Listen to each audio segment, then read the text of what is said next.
In the previous video, I demonstrated the existence of a first cause, which I call God. In these following videos, I will continue to determine what we can know about God. The most immediately obvious fact is that the first cause cannot change. This is true since, as was demonstrated in the previous video, whatever is changing must be changed by something else. If the first cause were to change, then it would have that change caused by something else. But for the first cause to be caused is a direct contradiction. Hence, the first cause cannot change. Another way to think about this is in the form of the principle of causality, where things only change if they have the potential for change, and this potential is only reduced to being actual by something actual. Here we have the same causal chain we had in the previous video, where one thing in the process of change is caused by another, and another, etc. We realize that whatever is made actual must first have the potential to become actual, but absolutely speaking, the first principle of change here is actuality, since nothing can have the potential to change unless there is something actual which can cause that change. Hence, the first cause must be pure act, that is, the first cause must be free of all potential. Now it is clear that whatever does not change in any way is eternal, since it is impossible for something which does not change to become or cease to be. Becoming and ceasing to be requires the potentiality for that change. And it has been shown previously, the first cause must be free of potentiality. To say that the first cause exists but never began to exist nor ceases to be is the same as to say that the first cause is eternal.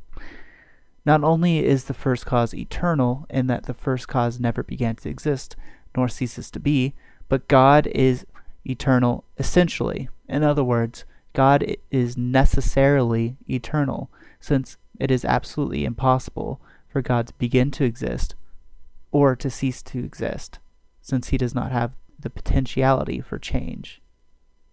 This is where we reach the first and foremost definition of God. When we define things, we define them by what is essential to them. The first cause necessarily exists, so God's essence is existence.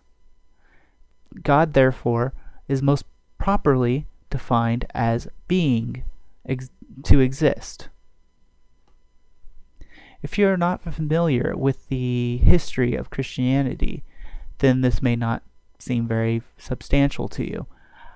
I've noticed many atheists in particular think of God as some kind of person. This is evident from their mocking claims that we believe in a magical sky daddy, or an imaginary friend, or something along those lines. The first and foremost definition of God for them is an intelligent being who grants wishes for people who talk to and obey him. This seems to come mainly from the modern Protestant philosophers and theologians, but this appears to be a modern phenomena. Do not get me wrong, I will get to God's intellect later in this series, but this is not God's primary definition in Christianity, historically speaking. To prove this, let us look back at the first place where God was really defined. You may recall the famous story in Exodus where Moses spoke to God in the burning bush. Aquinas puts this quite clearly. It is written that when Moses asked, "If they should say to me, 'What is his name?' what shall I say to them?" The Lord answered him, "Thus shalt thou say to them, 'He who is hath sent me to you.' Therefore, this name, 'He who is,' most properly belongs to God."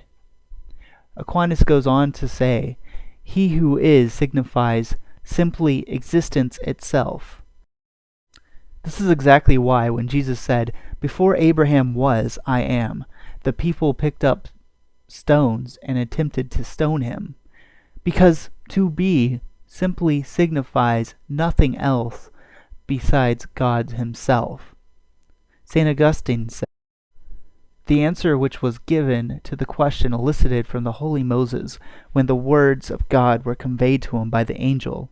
For when he asked what was the name of that God who was commanding him to go and deliver the Hebrew people out of Egypt, this answer was given, I am who I am, and thou shalt say to the children of Israel, He who is sent me unto you, as though compared with him that truly is, because he is unchangeable, those things which have been created mutable are not."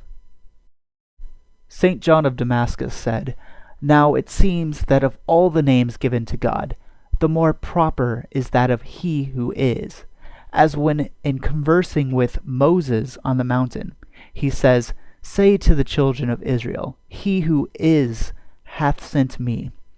For like some limitless and boundless sea of essence, he contains all being in himself." The Catholic Encyclopedia, commenting on the divine name given to Moses, states, "Finite beings are defined by their essence. God can be defined only by being, pure and simple, nothing less and nothing more." The Catechism of the Catholic Church states, "The revelation of the ineffable name, I am who I am, contains the truth that God alone is." The Greek Septuagint translation of the Hebrew Scriptures, and following it the Church's tradition, understood the divine name in this sense: God is the fullness of being, and of every perfection, without origin and without end. All creatures receive all that they are and have from him, but he alone is his very being, and he is of himself everything that he is. God, therefore, is most properly defined as being, as pure act. Hence, philosophy and Christian revelation have been unified. The God of Christianity, as most properly defined, has been demonstrated to exist. Do not worry if you do not understand fully what this means at this point, because I will continue to investigate God in later videos, but it is important to understand God is not properly defined in Christianity as anything more than simply being. For this reason, I will not ask whether God exists at this point, but whether God is simple or composite, whether God is good, whether God is intellect, whether God is omnipotent, etc. For God has clearly been demonstrated to exist insofar as Christians have historically defined him. Thanks for watching.